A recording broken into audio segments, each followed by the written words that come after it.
Okay, breaking news. Manny Pacquiao, ang pambansang kamao, magbabalik sa ring sa darating na April.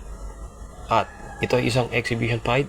Ang kanyang kalaban ay ang kanyang dating sparring partner na si Ruslan Probodnikov. At this is a breaking news because kakabalita lang ito. So you heard it here. So ang balita ito galing sa dating nakalaban ni Pacquiao na si Timothy Bradley. Ito ay nasa kanyang YouTube channel. So magandang laban ito, even though it's just an exhibition, because given the style ng dalawa, parehong action fighter, calm forward fighters, lalo na ito si Ruslan Probodnikov. Hindi ito marunong umatras, palaging sugod ng sugod. So nung nakita natin na si Probodnikov, isa din siya nagpahirap kay Bradley nung naglaban ng dalawa. I think back in 2013 kung hindi ako nagkakamali. So ito, this is just an exhibition fight, pero kahit exhibition lang, I think seryosong laban ito. Because knowing Manny Pacquiao, kahit exhibition, seryoso ito. Kaya ng kanyang laban kontra kay Rupiyaan po, exhibition pero sineryoso. Ito ngayon, ang kalaban ni Pacquiao ay si Probodnikov. Isa itong paghahanda siguro ni Pacquiao para sa kanyang legit comeback fight. Kasi sinabi na ni Pacquiao na gusto pa niyang lumaban ulit. Gusto pa niya maging world champion. So since hindi natuloy yung kanyang laban kontra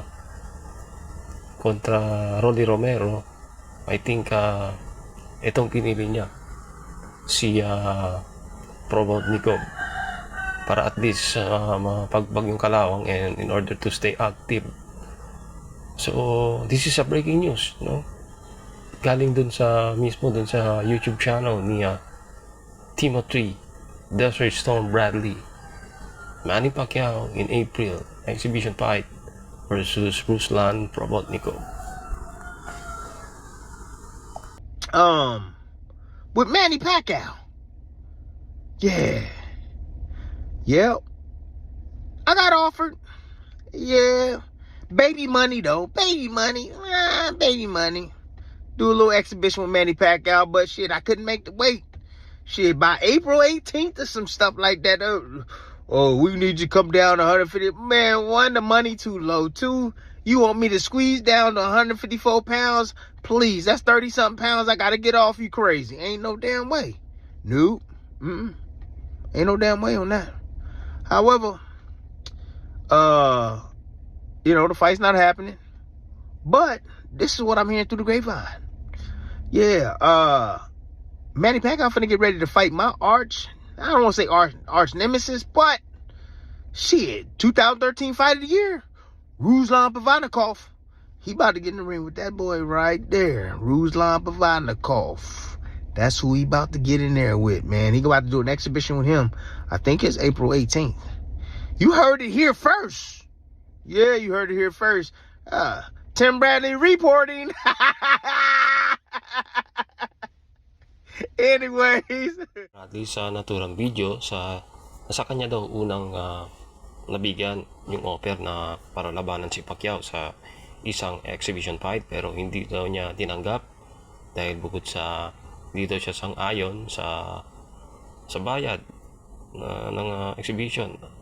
At sinabi din niya na binigyan daw siya ng kondisyon na dapat willing siyang bumaba na sa 150 pounds. Pero sinabi ni Bradley na hindi daw niya kayang pikayin ang kanyang katawan sa 150 pounds. So hindi niya tinanggap. So ang ginawa ng kampo ni Pacquiao ay instead of Bradley, pinili nila si Ruslan Probodnikov. So sinabi din sa video na yon ni Bradley na I think sa April 18, 2026 ang laban between Pacquiao and Probodnikov. So yun lang. Thanks for watching.